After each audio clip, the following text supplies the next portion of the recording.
Good morning, afternoon or evening wherever you are. I'm Paul Clark and welcome to my studio. So what have I got for you lovely lot today? Well, it's all about what an amazing and versatile medium watercolour is, especially for creating lots of lovely textures. So we're going to have a go at painting this lovely old farmhouse based on one of my favourite artists of all. More of that later. So come and join me and we will paint this step by step together.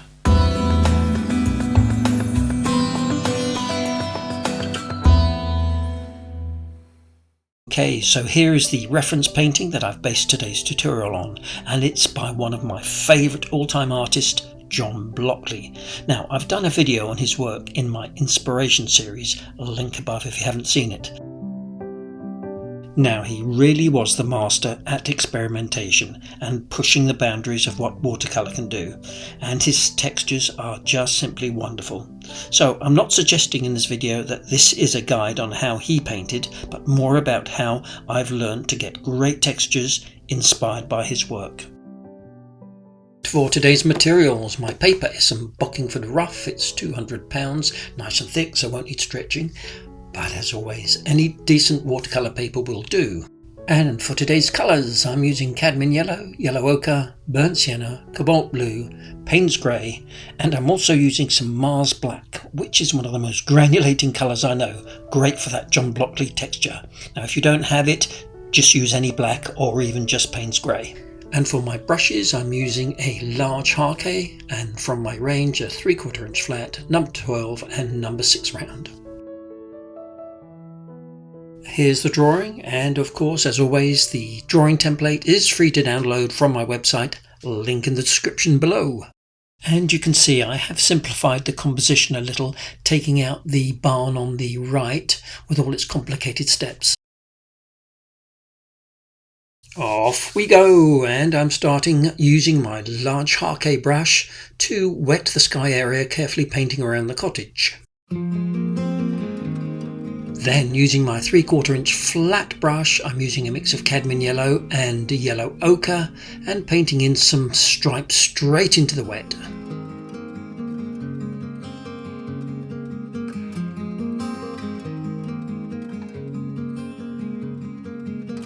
Next, with a few bands of nice watery cobalt blue, and I'm being very careful not to mix the colours too much. We don't want any green sky here.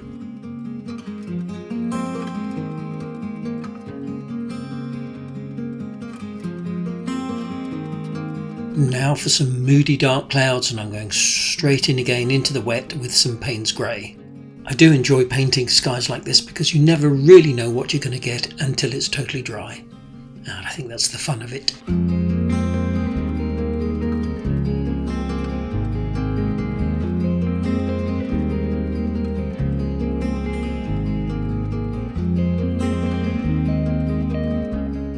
And then to get a little bit of movement in the sky, I'm just picking up my board and tilting it about 45 degrees, but only for a few moments. Now, when that's totally dry, I'm re-wetting all the rest of the unpainted areas, because my plan here is to give the rest of the painting a complete underwash, just to neutralise and kill that white paper.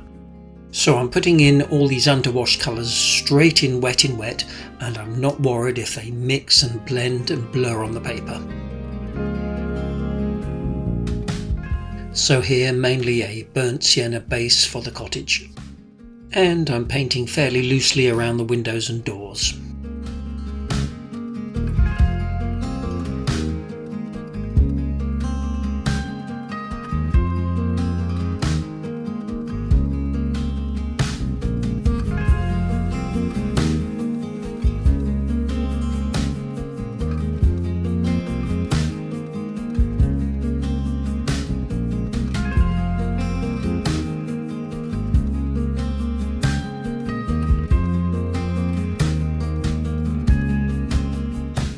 Just lifting out that little bit of window with a damp brush.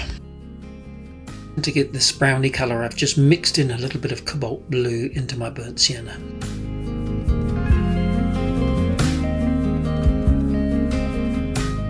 So now I'm letting this totally dry, then I'm using a little piece of white candle wax. In fact, this is a quarter piece of tea light.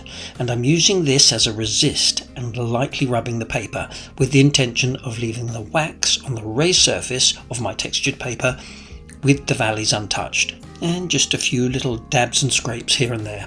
Of course, the fun of this is you'll never remember where you've used it, so the surprise will be when you paint the next layers. And next, for some more defined areas, I'm just using a little touch of masking fluid to suggest a few little rocks and stones here and there.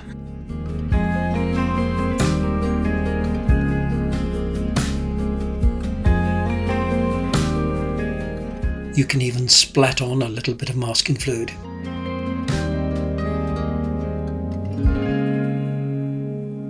Right, letting that dry again, then painting with clean water just up to the top of the stone wall and all the foreground here. And dropping in all similar colours. I'll list them all down below.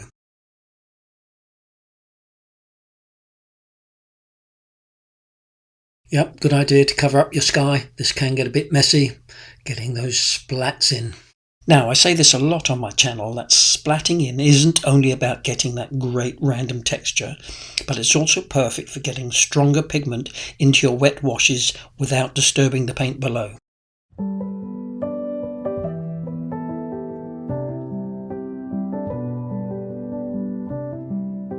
Now I'm dropping in some Mars Black, but you could of course use some Payne's Grey. But Mars Black is one of the most granulating colours I know, and it's great for getting that speckly texture that you can see in Blockley's original. I'm really getting in some thick concentrated paint here. Now I would suggest if you've got rough textured paper instead of cold press, I would use it today because it really will help to get that extra texture.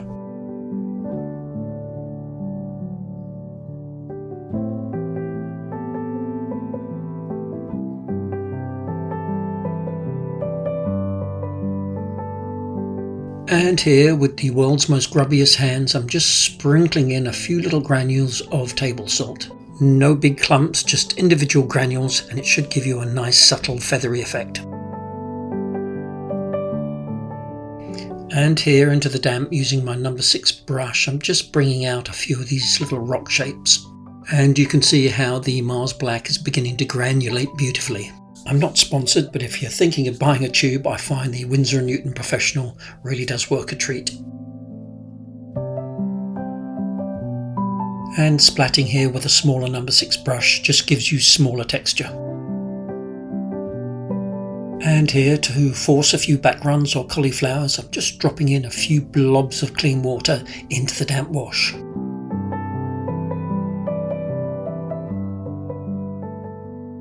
Right, the wash is still damp, so I'm taking the sharp and pointed wooden end of my brush and I'm just scoring and scraping in a few suggestions of grass details. Of course, if you don't want to sharpen the end of your brush, you could always simply use a stick, but I always like to have it at hand.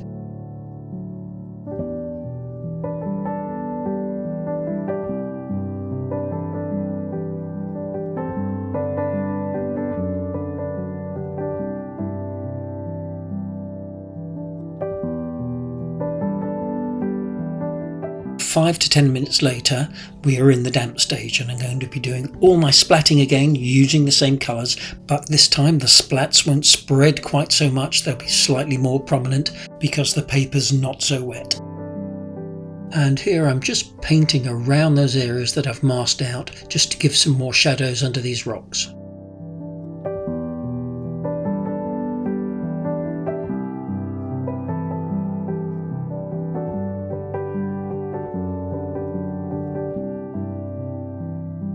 Just flicking back the bristles of my brush here to get these more directional splats. And hopefully you can see the area where the stone wall is, I've kept that much lighter. Next, make sure this really is totally dry because I'm using a rubber eraser just to lift off the masking fluid.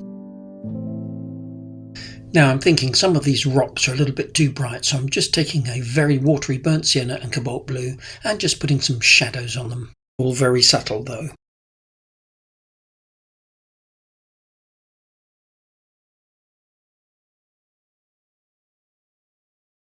Next for the cottage, and I'm using a very watery burnt sienna. You can see it's difficult to give you the exact colour matches as I'm always picking up other colour pigments as I go.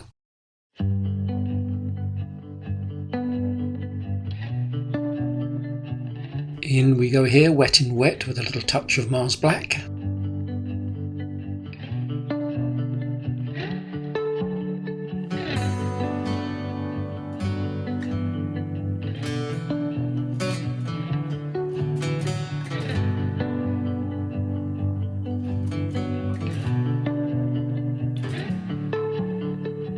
And for a bit of added interest, let's drop in a little touch of cobalt blue.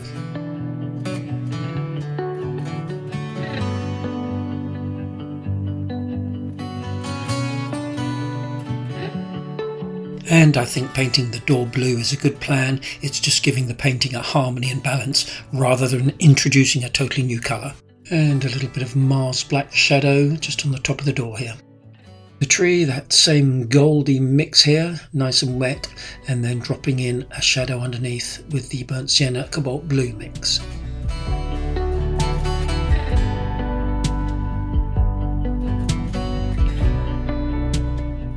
And I love the way this tree just blurs into the cottage, so I'm just wetting with clean water. A few watery details on the stone wall. I'll list the colours below.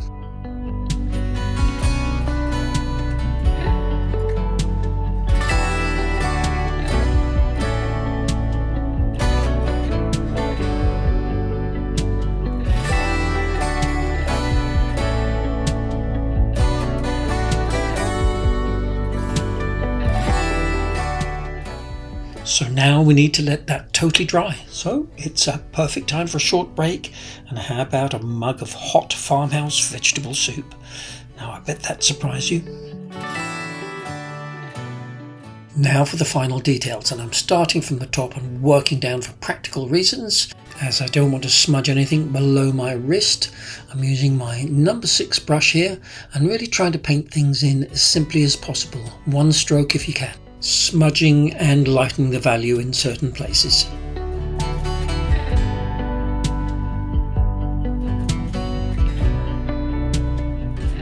A quick drag here will give you that dry brush effect, picking up the texture of the paper.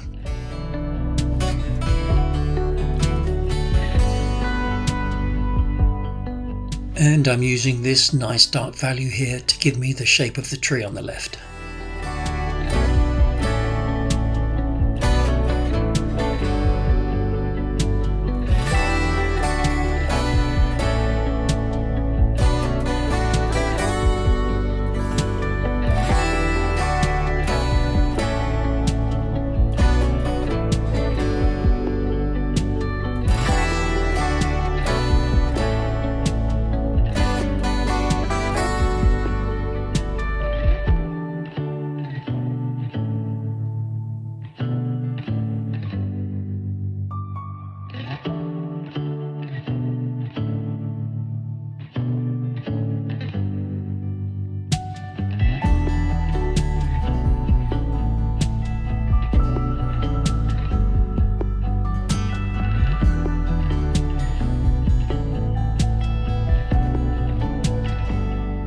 And clean water here so I get that lovely soft blend from the black into the tree. And you can see why it was important to paint that underwash first, because you can see the colour coming through all these dark washes. And I'm also trying to vary the consistency of paint here, so some washes are going down fairly watery and some fairly thick.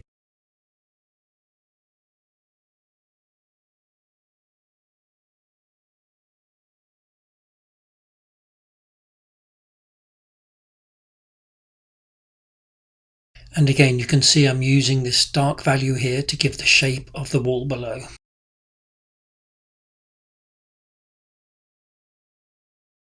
Another good feature of the original painting is I love the way there is no definition to the bottom of the cottage. It just blends into the front garden.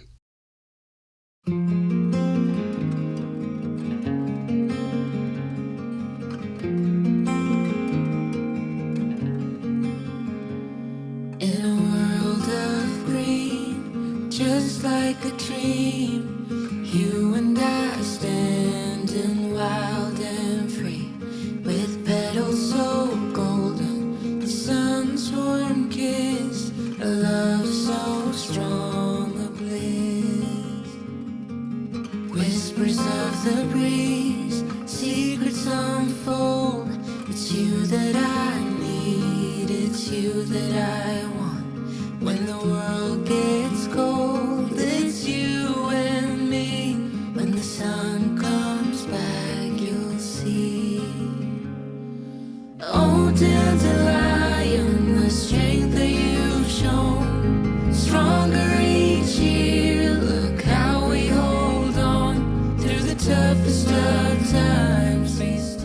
Now with this gate, I'm really trying to make it look natural with really quick loose strokes, not filling in and darkening every area.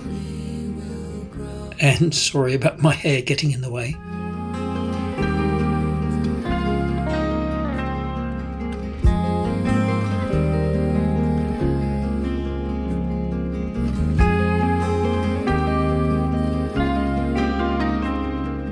Now with these windows, I'm trying to paint these in with as minimal strokes as possible. Just one if you can. I'm not going to try and square them all up and make them super neat. They just want to look loose and natural.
Few little details on the wall here with the same colour, and again I'm not going to try and outline every brick, every stone. Less is more.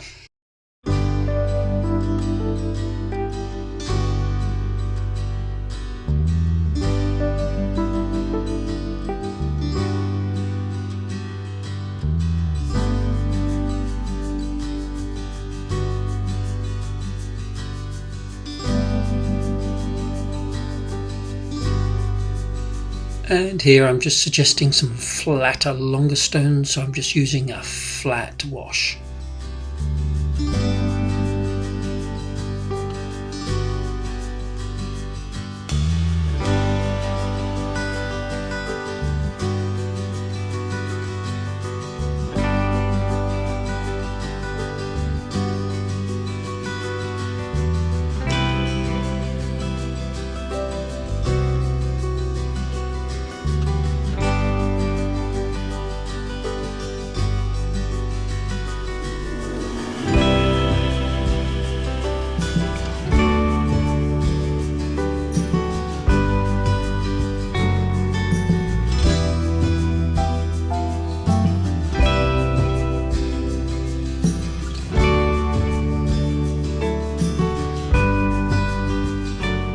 Here for these lighter grass details, I'm just using my brown mix again.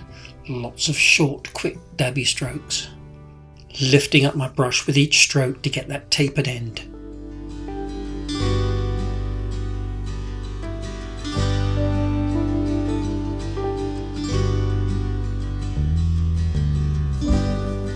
And for the rest of the grasses, I've switched back to my Mars Black, but still using my number 6 brush.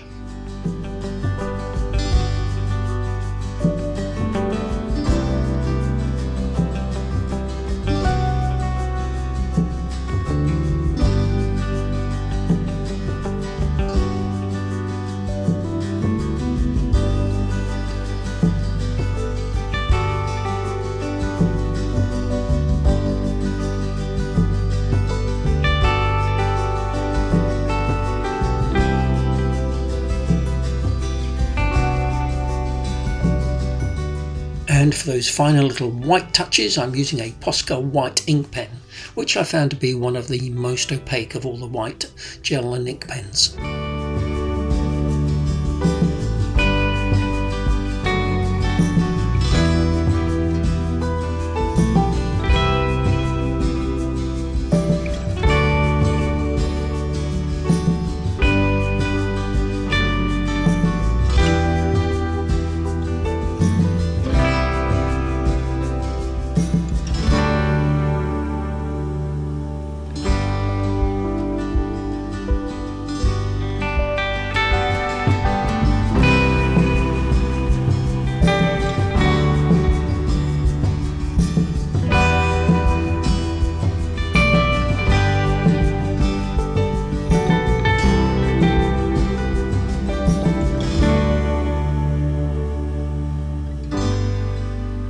There we go, all done, and this one in about 3 hours.